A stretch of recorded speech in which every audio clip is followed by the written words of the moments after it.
आधे घंटे के बाद वैसे ही लग गया कोई बना दिया करो इसको। ठीक है, अब हम ना 11:05 में शायद कर लेंगे। अच्छा, तो चीफ कमिश्नर की बात करते हैं डियर स्टूडेंट्स।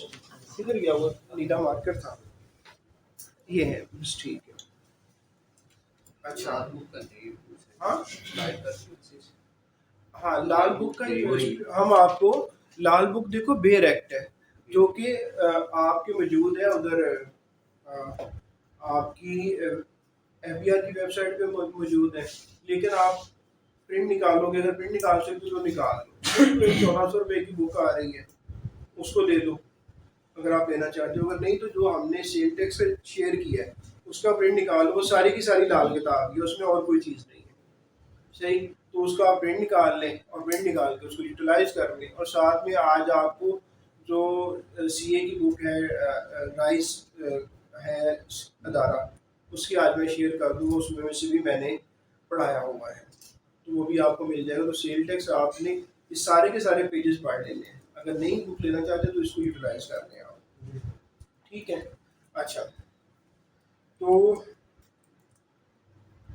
हम चीफ कमिश्नर के पास थे, तो हम चीफ कमिश्नर के साथ साथ चीफ कमिश्नर को वो कहता है कि इस एक्ट में जो फेडरल एक्साइज एक्ट है उसका सेक्शन इसमें 29 है, 29 इसमें 29 है। देखो ये फेडरल एक्साइज एक्ट की बात करते हैं, तो इसके मुताबिक जो अथॉरिटीज अपॉइंट हो रही हैं, चाहे वो कमिश्नर है, चाहे वो चीफ कमिश्नर है या नीचे वाले ऑफिसर्स हैं, उसके लिए सेक्शन कौन सा है? 29। और ये जो आप बता रहे हैं उसको भी रिपीट कर लो कि सेल टैक्स एक्ट में यही अथॉरिटियाँ किस पे आती हैं? 30 में। और अगर हम इन्हीं अथॉरिटीज को इनकम टैक्स ऑर्डिनेंस में देखना हो तो फिर कहाँ पे आती हैं ये याद करना भी जरूरी है। आप खोल के देखो 207 में आती हैं ये।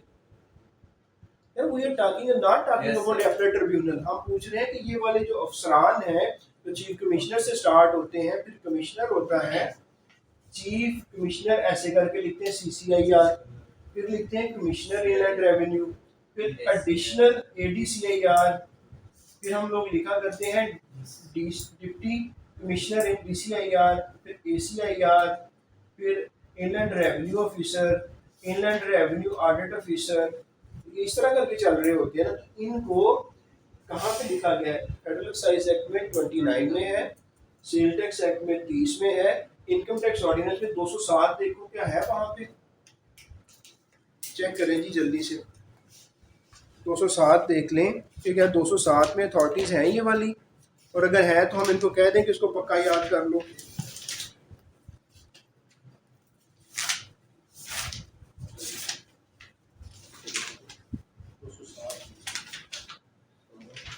हाँ जी, तो 207 ही है। तो ये है अथॉरिटीज जो आपके टेस्ट होने वाली हैं, ठीक है। हाँ, तो 207 में ही है। इनकम टैक्स की अथॉरिटीज देखनी हो तो आपने देखनी होगी सेक्शन 207 पढ़ लो, सेल टैक्स की अथॉरिटीज देखनी हो तो आप सेक्शन 30 पढ़ लो, फेडरल एक्साइज में अथॉरिटीज देखनी हो तो आप 29 पढ़ लो। तो ये अथॉरिटीज तीनों में आपको पता होनी चाहिए कि कहाँ कहाँ पे है। सही, अब आ गया अगला जो डेफिनेशन कहता है वो कमिश्नर की कहता है। तो डेफिनेटली कि मैंने बता दी कि सारी की सारी अथॉरिटीज फेडरल एक्साइज एक्ट में 29 में आ गई।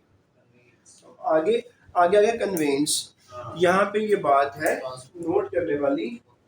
अच्छा, तो ये हम इसकी अगर किसी ने वो स्क्रीनशॉट लेना है जो उधर है वो ले लें और मेरे साथ शेयर कर दें, फिर मैं आगे इनको भेज दूंगा ग्रुप में, ताकि अगर कोई नहीं लिख सका तो उसको मिल जाएगी।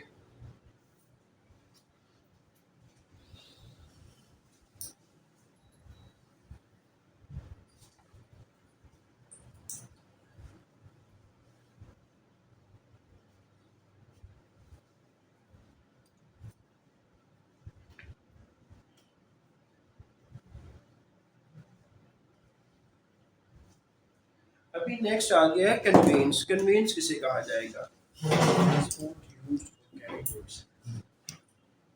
यहाँ पे जो समझने वाली चीज है ये सवारी होगी।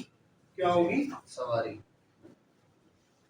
जो कि ट्रांसपोर्ट करने के लिए एक जगह से दूसरी जगह पे ले जाने के लिए गुड्स को और क्या पैसेंजर्स भी लिखा हुआ है। Yes yes sir. तो ये वो पेपर में इस तरह की चीजें पूछ लेता है कि conveyance means a transport that is used to shift goods passengers goods and passengers none of the above. तो आप कहोगे, जब आपने पढ़ा हुआ तो आप तो कहोगे यार इसका मतलब है मैंने फेडरल एक्साइज एक्ट पढ़ा है, यहाँ तो गुड्स के रिलेटेड बात होनी चाहिए, तो आंसर गुड्स होना चाहिए। लेकिन यहाँ पे तो उसने मीन्स कह दिया, हमें उस पर स्टिक होना है, और मीन कहते हुए उसने गुड्स एंड पैसेंजर कह दिया। मैं बताता हूँ कि मैंने भी कुछ नोट किया हुआ, मुझे भी बता लेते तो यार। हाँ, तो यही मैंने टीचर क्या होता है, टीचर ने असिस्ट ही करना है ना, तो मैं आपको असिस्ट ही कर रहा हूँ, मदद कर रहा हूँ कि ताकि आपका जो लर्निंग का प्रोसेस है, देखो चीज़ें आपको भी समझ आ जानी है अगर आप पढ़ोगे, लेकिन मैं आपको मदद किस तरह कर रहा हूँ कि जो चीज़ आपको 10 मिनट में आनी है, अगर मैं बता दूंगा तो हो सकता है वो 2 मिनट में आ जाए। और ही और कुछ नहीं है, मुझे करने दो थोड़ा सा यार। ठीक है, अच्छा, तो और कुछ नहीं फर्क। हाँ, ये बड़ा अच्छा स्टूडेंट है। अच्छा, तो कन्वेंस की बात हो रही है कि ये एक सवारी है जिसके ऊपर बिठा दिया जाता है गुड्स को, पैसेंजर्स को यहाँ से उठा के वहाँ ले जाओ, शालम मार्केट से उठा के कैंट में पहुँचा दो। तो ये सवारी में उन्होंने कहा कि अभी सवारी अभी शालम से उठा के तो यहाँ तक नहीं, ये हो सकता है मुल्क से बाहर भी चली जाए चीज़ें, तो मुल्क में बाहर चली जाएंगे तो लेने के लिए आपके पास जहाज हो सकता है, और जहाज पानी वाला भी और जहाज हवा वाला भी, दोनों हो गए, और व्हीकल हर तरह की। और साथ में जो आपको कंफ्यूज करेगा था कि जहाँ पे वो गलती करवाएगा वो एनिमल है, कि एनिमल को आप शायद कन्वेंस ना मान रहे हो, लेकिन पहाड़ी एरिया में आप देखते हैं कि वो गधों के ऊपर चीज़ें रख के तो एक पहाड़ से दूसरी पहाड़ पे लेके जाया जा रहा होता है। तो ये सारे के सारे कन्वेंस के अंदर आ जाएंगे, जहाज भी आ जाएगा, जहाज चाहे हवाई जहाज हो चाहे समुद्री जहाज हो, वो दोनों जहाज होंगे। व्हीकल कोई भी व्हीकल हो, ठीक है, अभी व्हीकल उसने व्हीकल आप में सब कुछ समझ लो, चाहे ट्रेन है तो ट्रेन में भी एक व्हीकल है, ठीक है, और अगर मजदा है तो मजदा भी एक व्हीकल है, और अगर बड़ा ट्रेलर है तो वो भी व्हीकल है। लेकिन ये जो जहाँ पे फंस जा सकते हैं वो ये है कि वो कह सकता है कि according to federal excise act वही कन्वेंस मींस ए में लिख दे शिप, बी में लिख दे वो कुछ और, शिप के बाद वो लिख दे एयरक्राफ्ट, सी में कर ले वो व्हीकल, और डी में कर ले एनिमल, और पीछे दो को और दे के गए कि इनमें से A B C D and correct, और आगे लिख दे कि ऑल आर करेक्ट। तो आप कहोगे ये पहले 3 वाले ठीक लग रहे हैं और आखिरी मुझे सही नहीं लग रहा। एनिमल को तो मैं कन्वेंस नहीं कहता, कि एनिमल तो बहुत कन्वेंस कहता है, तो फिर आपने गलती कर देनी है, क्योंकि उसने कहा मीन, मैंने कह दिया मुझे मालूम, ठीक है, मीन का मतलब होता है जो मैं कहता हूँ वो वैसे ही है कानून के अंदर, तो फिर आपने मानना पड़ा। तो ये गुड्स और पैसेंजर को भी देख लो, ये वो सिर्फ गुड्स पे अगर रोकता है ओनली करके, तो आपने रुकना नहीं, आपने कहना है हमें पता है कि पैसेंजर भी इसके अंदर शामिल है। चलो नेक्स्ट पे आते हैं। हाँ,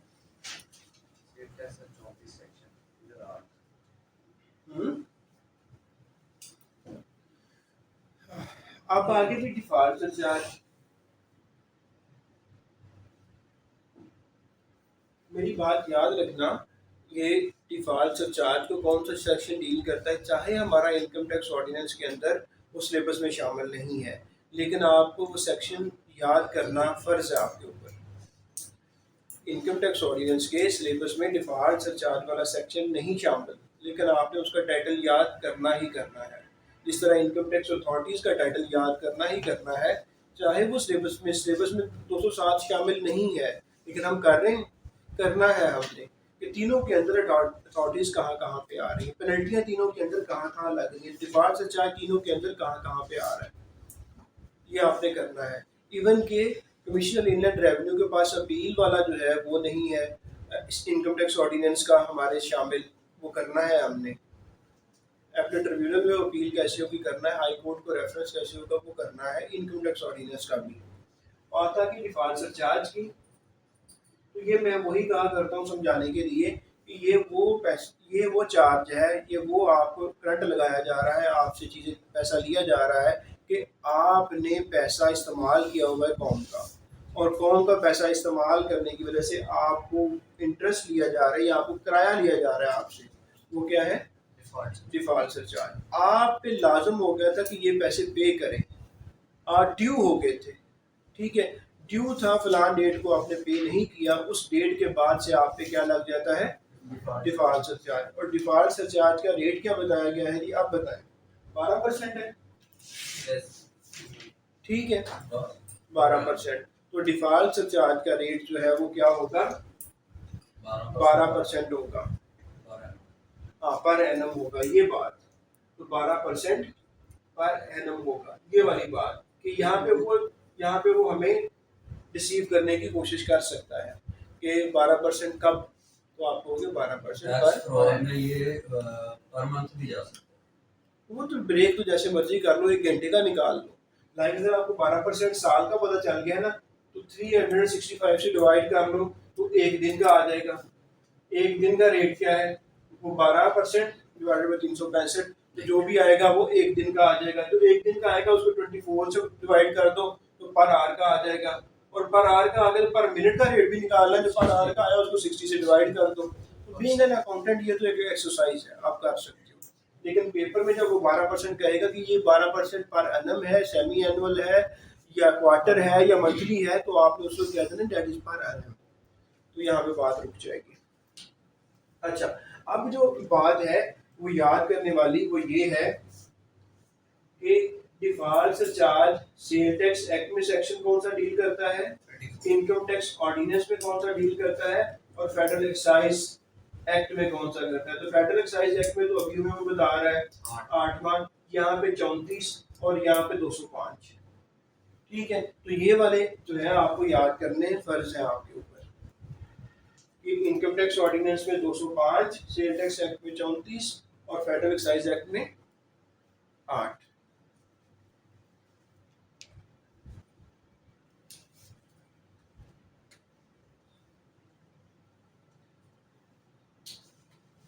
इधर चीजें ठीक चल रही हैं, कोई चैट में कोई नहीं इधर उधर की बातें कर रहे हैं, ये बात मान लेते हैं, स्टूडेंट अच्छे भी हैं, अगर उनको मिन्नत की जाए तो फिर मान लेते हैं अगर रिक्वेस्ट की जाए तो रिक्वेस्ट को मान लेते हैं। आजकल दौर ही रिक्वेस्ट का है, यकीन मानिए, आपका बेटा या बेटी वो भी नहीं बात मानती अगर आप उनको रिक्वेस्ट ना करें, है ना। तो मैं कांते लानी हो, वो कांते लगा लो, बाद में वो सो जाएगा जाके मैंने नहीं पढ़ना अभी, उसको कहो कि आओ तुम्हें चीज़ खिला के लाता हूँ, क्या खाना है जी, ये खाना, चलो आ जाओ, खाते हुए ठीक है जाके पढ़ना है, ठीक है मैं पढ़ूंगा, आगे किताब लेके बैठ जाएगा, ठीक है। अब मैंने यही हल है, और हल क्या है, तो पढ़ने नहीं बैठ रहे, अच्छा चलो आओ यार गेम शेम खेल लिए मोबाइल पे, लाए दे जी मोबाइल पे गेम खिलाई, थोड़ी देर गेम खेले यार, अभी बस आप देखो मैंने तुम्हें कहा था गेम खेल लो, खेल लिया ना, अब पढ़ो बैठ के मोबाइल मुझे पकड़ाओ और पढ़ो। तो यही तरीके हैं, इसीलिए हम आपसे भी रिक्वेस्ट करते हैं कि चैट में अस्सलाम वालेकुम, ठीक है अस्सलाम वालेकुम सही है, लेकिन वो चैट में अब छोड़ दें यार, क्योंकि ये पढ़ने का टाइम है। How are you, I am fine, are you from तो ये चीज़ें जो है ना, आओ ग्रुप बनाए ये चीज़ें चलें, ये भी ज़रूरी होता है थोड़ा सा, ताकि हम वापस अपनी टेंशन ला के फिर नए सिरे से नई चीज़ पढ़ें। अच्छा, आगे आ गया जी डिस्ट्रीब्यूटर। इसमें बहुत से सवाल बन सकते हैं। डिस्ट्रीब्यूटर की 2 लाइनें हैं, 2 लाइनों के अंदर बहुत से सवाल बन सकते हैं।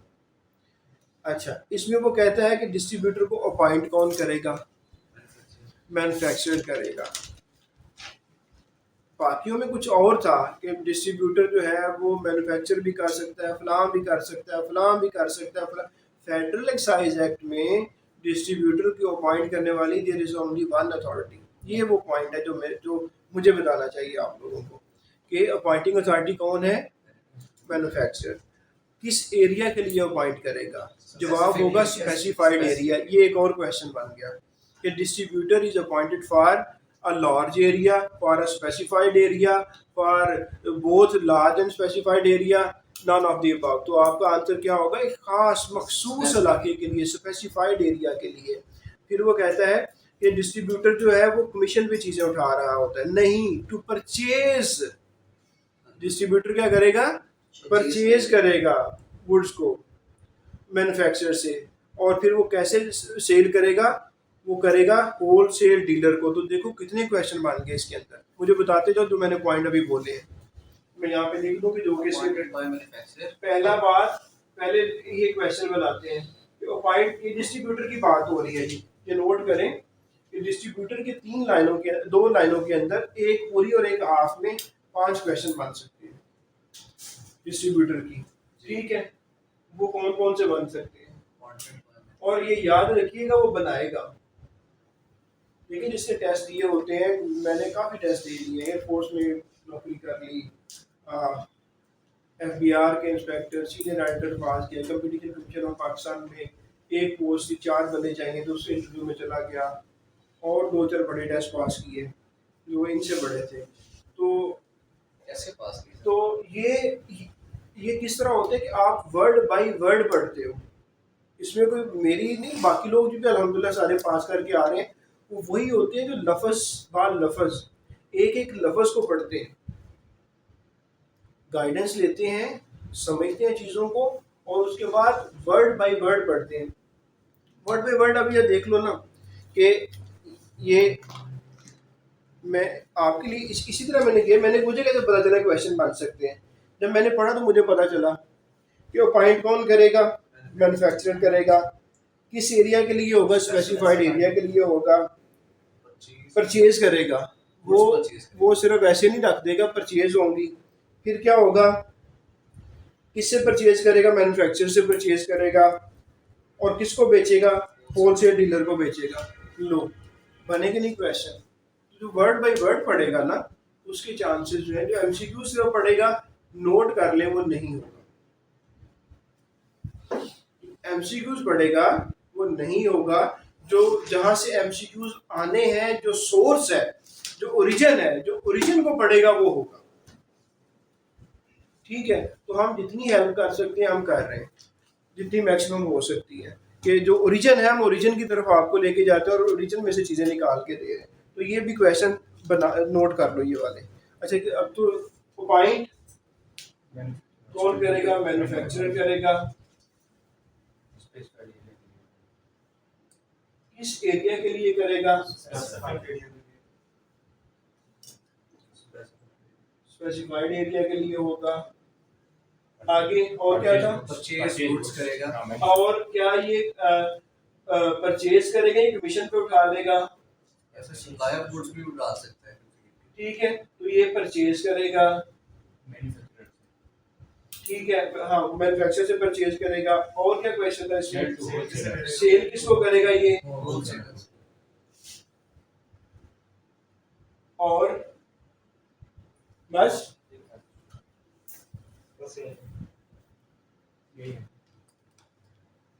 हाँ।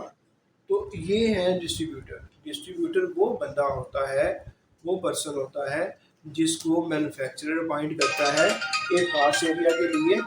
अगर तुम एडमिशन लेने वाला हो तो मुझे बता भी दिया करो बाद में, ठीक है। सुन सुनते रहते हैं, बाद में सर हमने क्लास के दौरान कॉल की थी, आप रिप्लाई नहीं करते, आप की बात बताते हैं। हाँ काम की बात ही बता, कहाँ से बात करें यार? आ गया सर एडमिशन। अल्लाह को बड़ा करे भैया। हाँ कहते मैं बाद में कॉल करूँगा सर, अली बात से बात। अच्छा मोहम्मद अशरफ। अच्छा, काम भी तो 2-4 चल रहे हैं ना यार। तो टैक्स की कंसल्टेंसी अल्हम्दुलिल्लाह सबसे अच्छी है, और अगर आज हम आपको थोड़ा कुछ बता रहे हैं तो एक वो टैक्स का प्रैक्टिकल एक्सपोजर की वजह से, फिर हो गए इंस्पेक्टर होने के बाद और बाद में अपनी प्रैक्टिस के थ्रू, अदरवाइज सिर्फ बुकिश नॉलेज में नहीं काम बनता। अच्छा, तो ये डिस्ट्रीब्यूटर हो गया, आगे चलते हैं। हाँ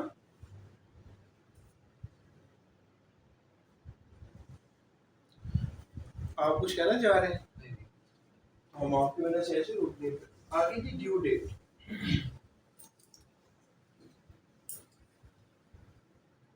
कहते ड्यू डेट क्या होगी यार? ड्यू डेट वही होती है जिस दिन पे आपने कोई काम करना हो, कि ड्यू हो गया जी, और ड्यू होने की डेट आप ये ड्यू डेट लेता है सावकी के तौर पे रिटर्न फाइल करने के लिए।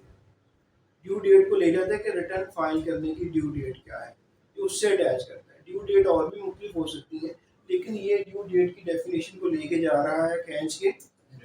हाँ, तो रिटर्न फाइल करने के लिए सेल टैक्स की रिटर्न किस डेट को फाइल होती है जी? 15। तो फिर इसकी भी नोट कर लो 15 ही। लेकिन जिस तरह सेल टैक्स में एफडीआर को पावर दी गई है कि वो नोटिफाई करके कोई और डेट पे मुकर्रर कर सकता है, तो इसी तरह फेडरल एक्साइज में भी कहा गया है कि आप अगर 15 को कानून में लिख रहे हैं लेकिन एफडीआर कोई और भी करवा देता है। अच्छा, जब रिटर्न फाइल होती है, रिटर्न के अंदर एनेक्सर्स होते हैं। रिटर्न के अंदर क्या होते हैं? एनेक्सर्स। जैसे अगर आपने लिखना हो ना सेल टैक्स की रिटर्न में कि मैंने परचेज किस किस से किया है, तो परचेज के जो एनेक्सर्स होते हैं, एनेक्सर ए एंड आई, ठीक है, परचेज के लिए। फिर आपने सेल किस किस को किया, तो सेल के एनेक्सर्स होते हैं सी।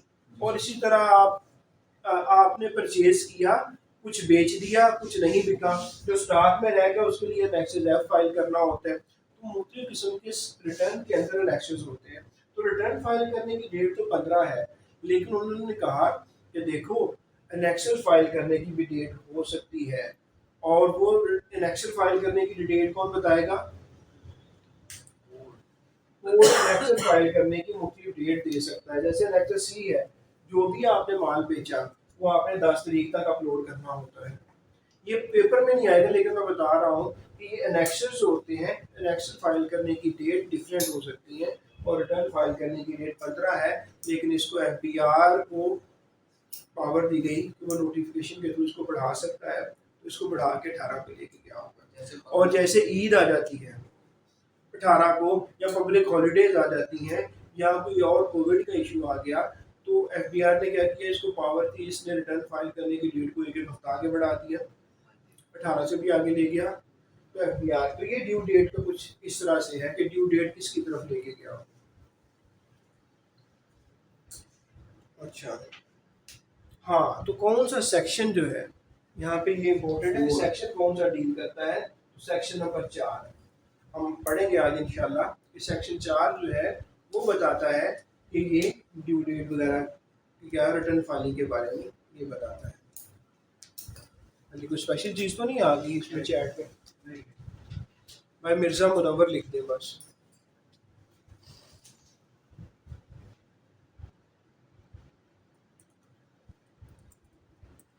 फिर वो कहते हैं ड्यूटीएबल गुड्स। ड्यूटीएबल गुड्स ऐसी गुड्स जिन पे ड्यूटी लगेगी, यही समझ आती है ना? ठीक है। इस तरह होता है पनिशेबल, ये ऑफेंस है, इस पे पनिशमेंट होगी। ठीक है, इसी तरह ड्यूटीएबल के कौन सी वो गुड्स हैं जिन पे ड्यूटी लगेगी, तो हम यहाँ पे कर लेते हैं ड्यूटी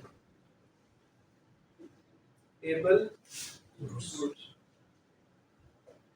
उसने कहा कि मैंने शेड्यूल अपेंड किया हुआ है, शेड्यूल इसके साथ लगाया हुआ है 1, उसमें जो सारी गुड्स लिखी हुई हैं वो क्या है?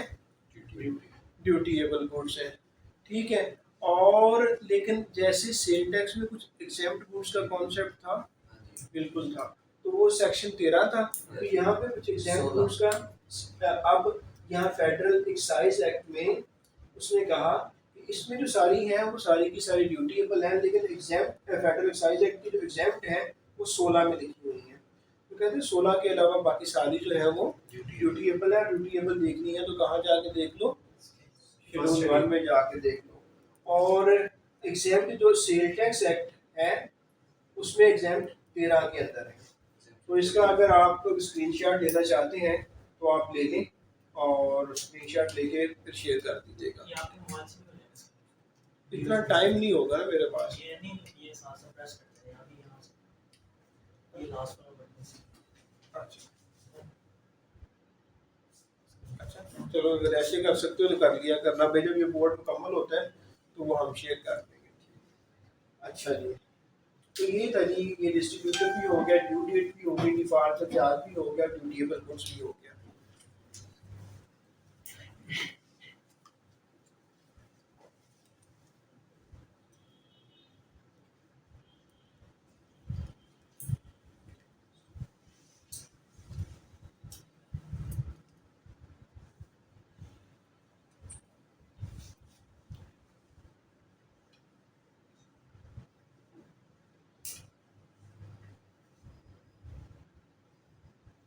तो सही कहते हैं यार कि अगर आपने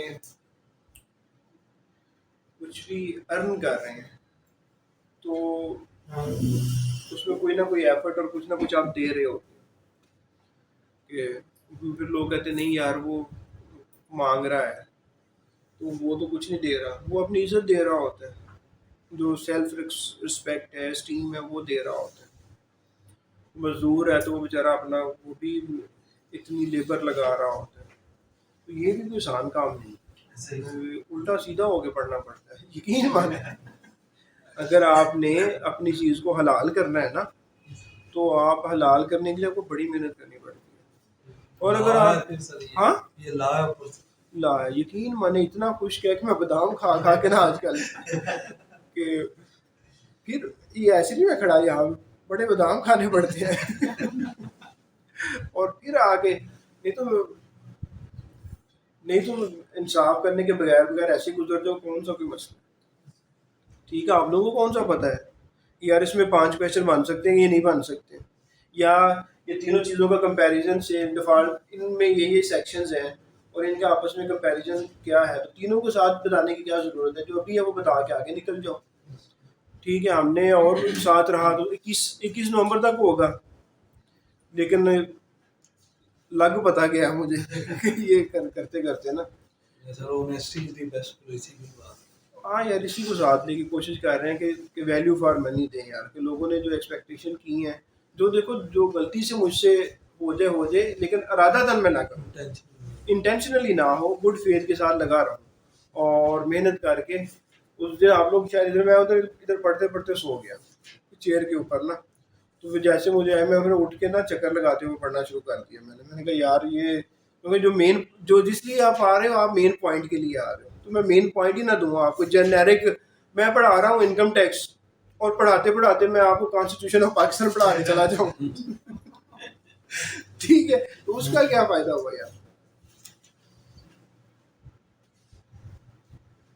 फेडरेशन ये होती है, फेडरेशन की डिवीजन ये होती है। मैं मैक्सिमम मैं बाहर निकलूं तो मैं निकलूं कि फेडरल एक्साइज से निकल रहा हूँ, मैं सेल टैक्स के अंदर आ जाऊँ, सेल टैक्स से निकलूँ तो इनकम टैक्स, ये 3-4 चीज़ें हैं आपकी, तो या FBR एक्ट में आ जाऊँ। इसके अलावा अगर मैं और चीज़ों में बाहर आऊँ तो वो बाहर आना नहीं, मेरा बनता नहीं है बाहर आना। अच्छा जी, तो ड्यूटीएबल गुड्स होगी, फिर ड्यूटीएबल सप्लाई। ये यार ये फिर वही है कि यहाँ पे एक इम्पॉर्टेंट पॉइंट है इसके इसमें यह है कि जो ड्यूटीएबल गुड्स मैंने पढ़ाई हैं अभी, ड्यूटीएबल सप्लाई क्या है, ड्यूटीएबल सप्लाई ये क्या है। ये जो ड्यूटीएबल गुड्स अभी हमने पढ़ी ना, जिनके ऊपर ड्यूटी लग सकती है, जो हमने कहा शेड्यूल 1 और इसके अलावा जो एग्जाम है वो साइड पे होगी, तो ये उन्हीं गुड्स को हम सप्लाई करेंगे, लेकिन करेगा कौन, ये सिर्फ एक इम्पोर्टेंट क्वेश्चन है मैन्युफैक्चरर।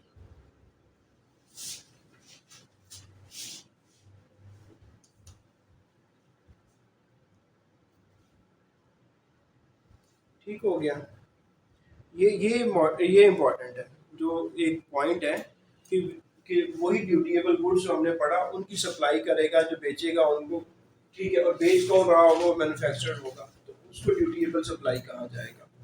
अगर वो ड्यूटीएबल सप्लाई को वो कहीं को बेच रहा हो अदर देन मैन्युफैक्चरर या किसी और का नाम ले रहा हो, तो आपको कहे कि मुझे इसमें से एक सही बता दो, तो आपने क्या कहना है, मैन्युफैक्चरर। फिर वो कहते हैं ड्यूटीएबल सप्लाई, आपको आगे ड्यूटीएबल सर्विसेज भी बता दो।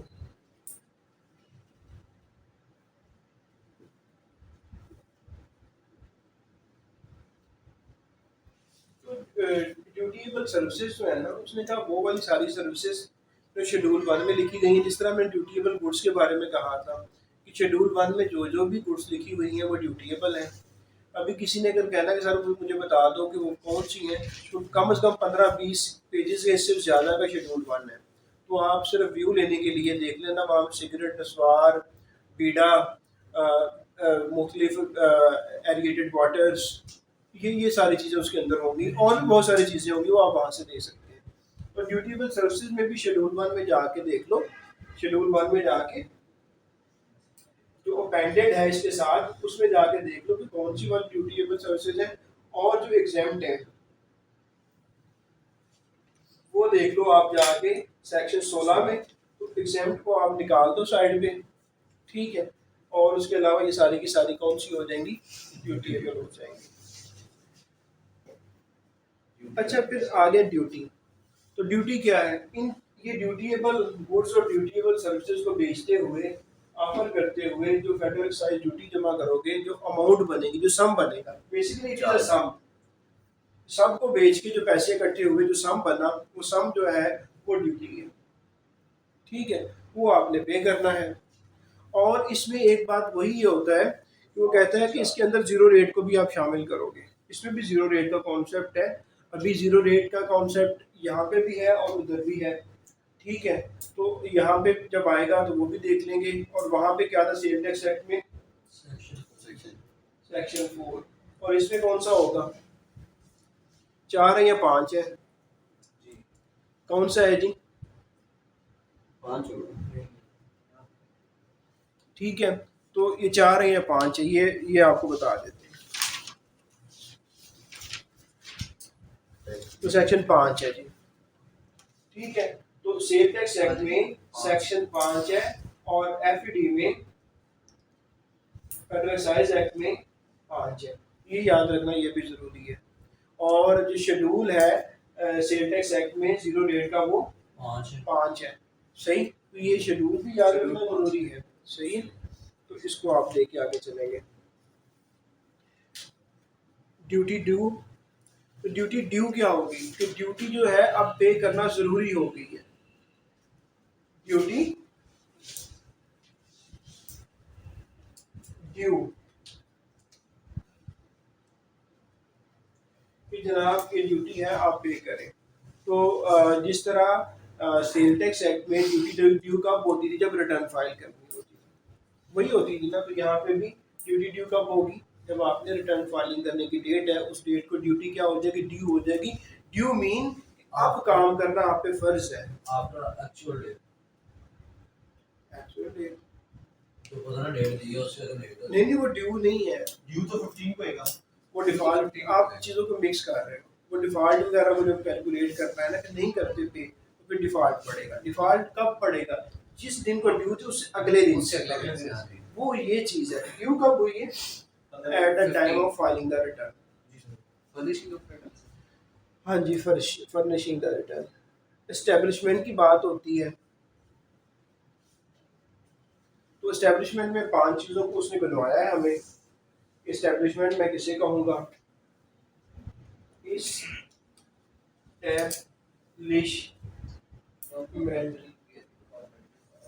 तो एस्टेब्लिशमेंट में उसने कहा कि अंडरटेकिंग है,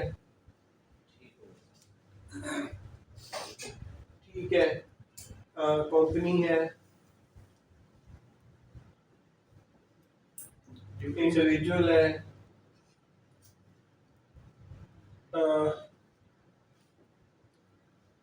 एओपी जिसे कहते हैं वो है, और अदर एसोसिएशन ऑफ लोग।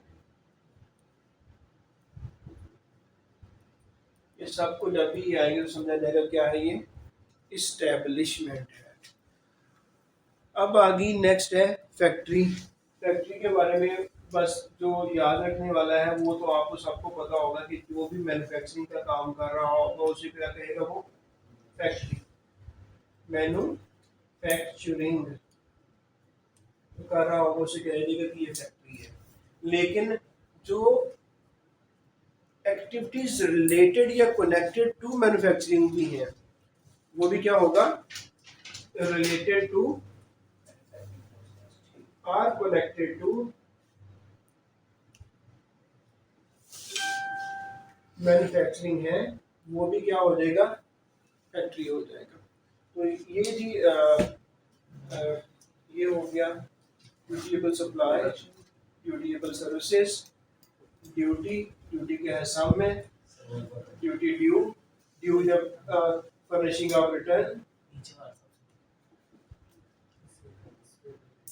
Furnishing of return, duty due है, इस्टेब्लिशमेंट है, ये 5 चार के उसके अंदर फैक्ट्री है, मैन्युफैक्चरिंग तो है ही है, रेटेड या कनेक्टेड टू जो है एक्टिविटीज है जिससे है वो भी है। ठीक हो गया जी। हाँ ये सही, आप तो कमाल करते जा रहे हो। सही है, चाय शाय पीने का दिल किया तो बताना, क्योंकि यहाँ से मिलती नहीं है चाय यार। ठीक है सर। नहीं मैं आज देखता हुआ आ रहा था, ये साथ में ही है ना वो ये आईसीएमए क्रॉस करो आगे शमा वाला बाजार नहीं है, वहाँ पे लाजमी हो, है ना? हो गया हाँ? लाने में आधा घंटा लगेगा सर। आधा घंटा का यार ये आईसीएमए के साथ। लंडी को किस तरह के तो इन्हीं हम डेफिनेशंस कर लें सारी, उसके बाद फिर हम जो है ना तो उसके बाद हम सोच सकते हैं चाय का, क्योंकि देखो एटलीस्ट 1 घंटा 20-25 मिनट तो हो गया बोलते हुए, हो गए कि नहीं हो गए, कितने हो गए? ठीक है।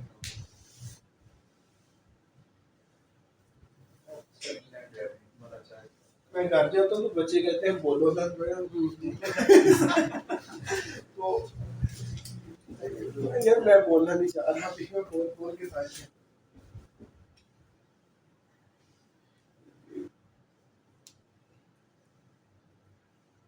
ड्यूटी बता देंगे।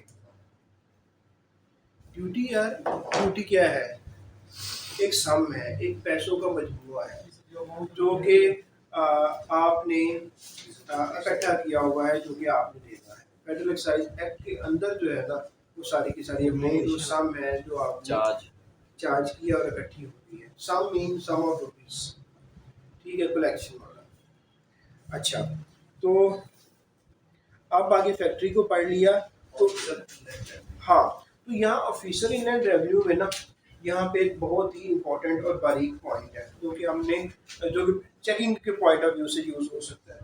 ऑफिसर इनलैंड रेवेन्यू, ये तो हमें सारा पता चल गया कि सेक्शन 29 के अंदर जो भी आएगा ना वो क्या होगा, ऑफिसर। लेकिन यहाँ पे उसने कहा कि बोर्ड अगर सूबाई मुलाजिम को भी, सूबाई मुलाजिम को भी, तुम्हें देखो सूबाई मुलाजिम तो फेडरल मुलाजिम नहीं है, जो बात बता नोट करने वाली है कि अगर इसको भी बोर्ड फेडरल एक्साइज एक्ट के अंदर चीज़ों को मैनेज करने के लिए अपॉइंट करता है, अपने पास रखता है, अटैच करता है अपने साथ, तो वो भी क्या बन जाएगा, ऑफिसर इनलैंड रेवेन्यू। ये इम्पोर्टेंट था, ठीक है, कि इसने उसने कहा, उसने क्लियर करके लिख दिया सूबाई मुलाजिम कि वो जो सेक्शन 29 तो हमने अभी जाकर पढ़ना है, तो सारा का सारा पता है। उसमें जो मैंने बता दिया चीफ कमिश्नर इनलैंड रेवेन्यू से लेकर इंस्पेक्टर इनलैंड रेवेन्यू तक आएगा, वो सारे के सारे अथॉरिटीज में आने, शायद इंस्पेक्टर को फेडरल एक्साइज के लिए ना लेके आए। तो ये जब आएंगे तो ये तो क्लियर हो जाएगा कि ये तो है ही है, लेकिन साथ में मिला लिया सूबाई मुलाजिम को जिसको इंटरेस्ट किया गया है। इंटरेस्ट होता है कि आप किसी के सुपुर्द करते हैं कि वो फेडरल एक्साइज का काम करे, बोर्ड करेगा, ये सीआईआर नहीं करेगा, बोर्ड करेगा।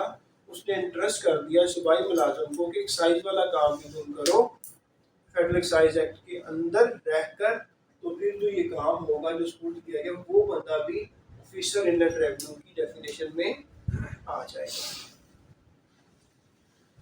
आगे आ गया जी फ्रेंचाइज। फ्रेंचाइज क्या होता है,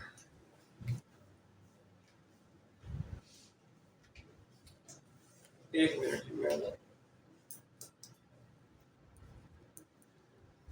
मिनट में आया, इनको चाय का क्या आता हूँ क्लास फेलो है। आप लोग जाइएगा नहीं, इधर ही रहना है। ठीक है। ठीक है वीडियो यहाँ से इंस्पेक्टर साहब को कहते हैं, हाँ इधर से भी कर दो, जा रहे हैं हम ऑनलाइन। हाँ मैंने view किया। तो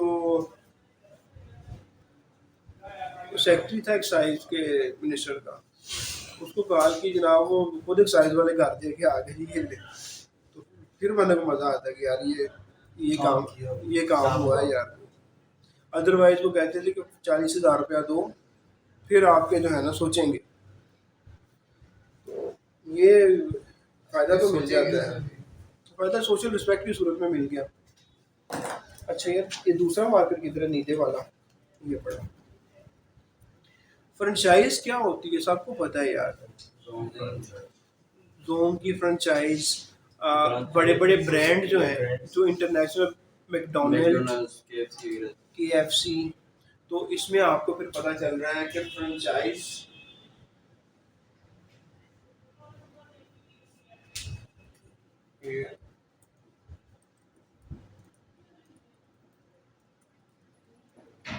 फ्रेंचाइज एक देने वाला होता है फ्रेंचाइज को, जिससे क्या कहा जाता है फ्रेंचाइज। एक लेने वाला होता है फ्रेंचाइज, और जो ले रहा होता है वो लेने का, नाम लेने का या उसका ब्रांड लेने का। कैंडिडेट ने सिर्फ कैमरा ऑन किया हुआ है।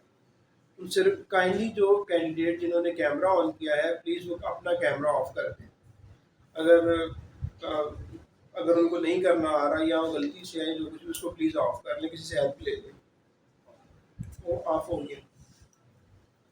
तो फ्रेंचाइजर, फ्रेंचाइजी, और जब फ्रेंचाइजी लेता है फ्रेंचाइजर से तो वो कुछ फ़ी पे करता है नाम को यूज़ करने का, ब्रांड नेम को यूज़ करने का, ट्रेडमार्क को यूज़ करने का, उसकी जगह को इस्तेमाल करने का, ठीक है, तो वो फ़ी होती है। तो और इसमें अगर कोई और बन सकता है तो ये जो फ़ी पे कर रहा होता है वो रॉयल्टी होती है या फिर वो यहाँ पर टेक्निकल फ़ी होती है। इस फ़ी को रॉयल्टी का नाम दिया जाता है या बेसिकली ये एक रेंट ही होता है नाम इस्तेमाल करने का, टेक्निकल फ़ी। क्योंकि ये नाम इस्तेमाल किया, उनका ट्रेडमार्क इस्तेमाल किया, उनका लोगो इस्तेमाल किया, तो उसके लिए जो फ़ी है उसकी गुडविल इस्तेमाल की, जो फ़ी पे की वो रॉयल्टी की सूरत में होती है या वो टेक्निकल फ़ी की सूरत में होती है। That was about franchise.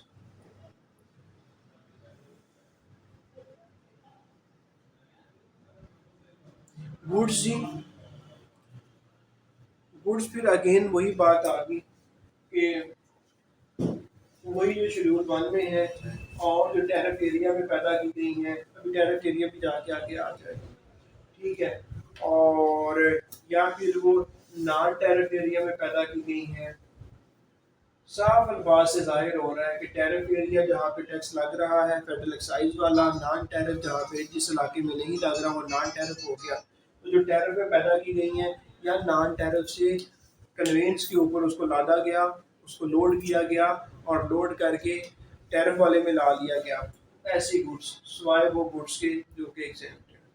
ठीक है जी, हम आगे डिस्कस करते हैं। वही आगे नॉन टैरिफ एरिया, तो नॉन टैरिफ एरिया के वो पूछ सकते हैं कौन कौन से हैं। आप कहोगे number 1 Azad Jammu and Kashmir. ये बात फिर मैं इसको एम्फसाइज करता हूँ, नॉन टैरिफ एरिया वो वाला एरिया जहाँ पे एक्साइज नहीं लगता under federal excise act 2005।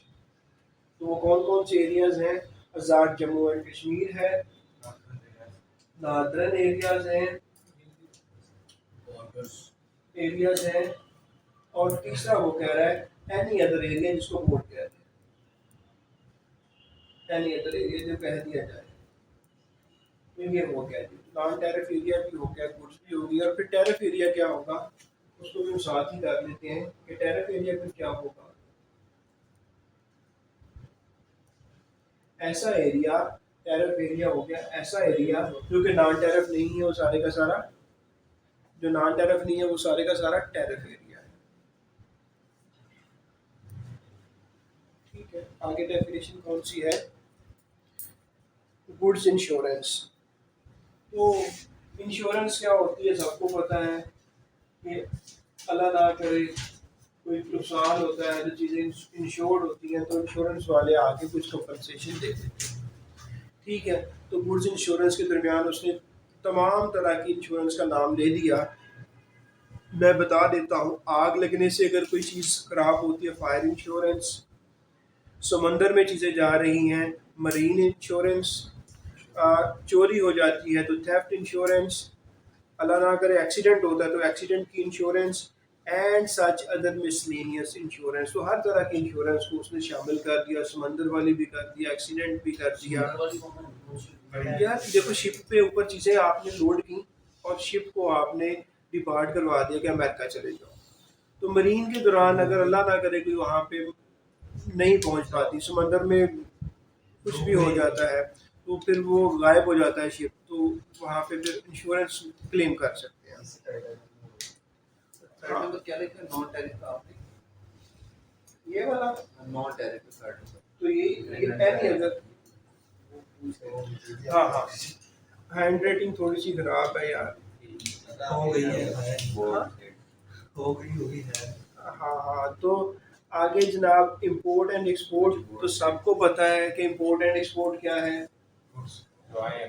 Import जो goods brought into Pakistan are went outside Pakistan from the territory of Pakistan, that is import.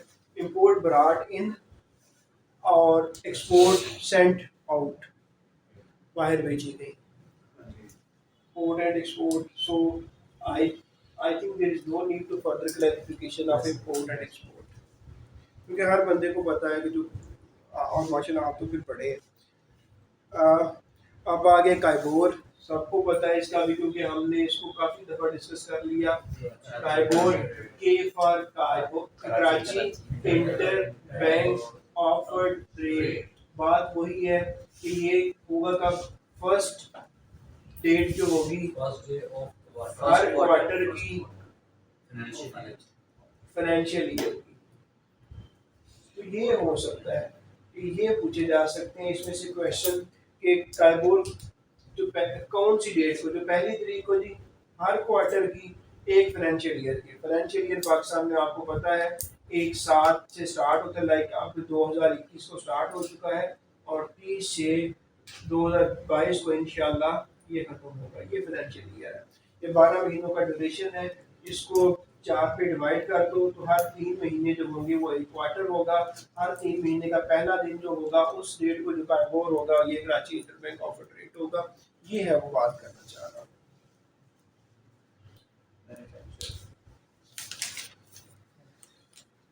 Manufacture का आपको पता है कि मैन्युफैक्चर क्या होता है, जो बना रहा होता है चीज़ों, जो चीज़ों को प्रोड्यूस कर रहा होता है, मैन्युफैक्चर कर रहा होता है।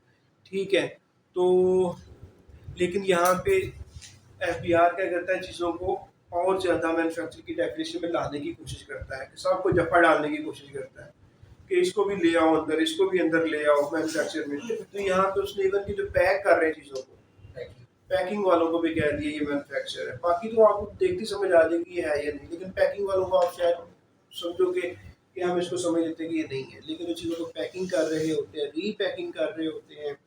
ठीक है, शेप तो बदली तो आप समझ जाओगे कि ये है, लेकिन अगर चीज़ को ये पैक किया हुआ है इस डस्टर को किसी चीज़ के अंदर, आप उसको रीपैक कर देते हो, अपनी पैकिंग में ले आते हो, तो आप भी क्या बन जाओगे। ये देखो किस तरह वो घुमाना चाह रहा है आप लोगों को।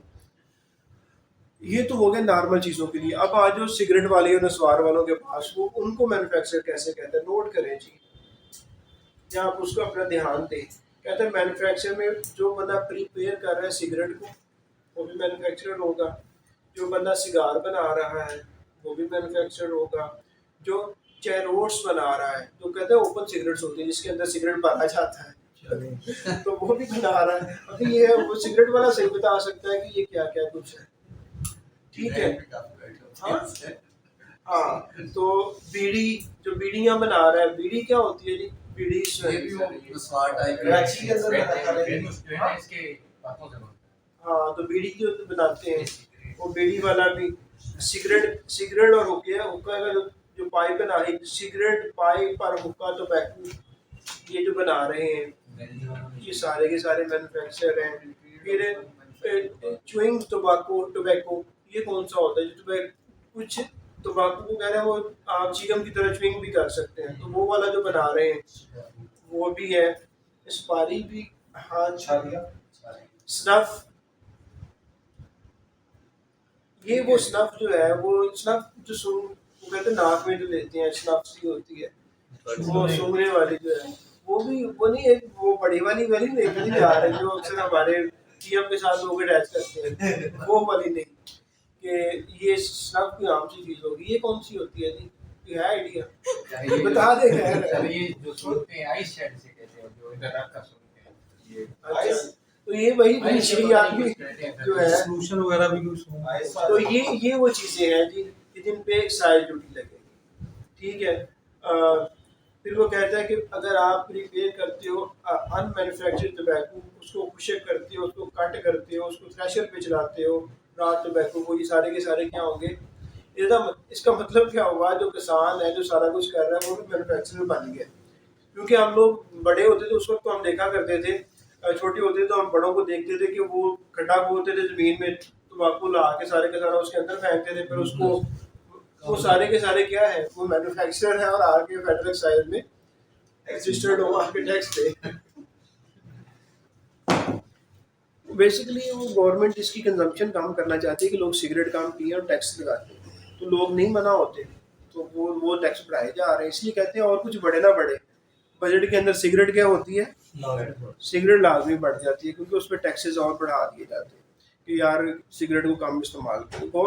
करना किसने काम है, लोगों ने पीनी ही पीनी है, और लेकिन गवर्नमेंट को पैसे मिलते रहते हैं कि देखो हम तो अच्छाई के लिए कर रहे हैं ताकि लोगों की सेहत का ख्याल है, अपनी अच्छाई, हालांकि होती है अपनी अच्छाई है, अपनी याशियों के लिए। तो भाई मैन्युफैक्चरर जो ऊपर वाले सारे काम है ना जो कर रहा होता है वो कौन होता है, मैन्युफैक्चरर होता है। अच्छा आगे आगे ये थोड़ा सा हो सकता है tricky, non fund banking services, ये अक्सर ना वो इंटरव्यूज वगैरह में भी पूछा जाता है कि यार ये नॉन फंड बैंकिंग सर्विसेज क्या होती है, क्या आप बता सकते हैं हमें नॉन फंड बैंकिंग सर्विसेज?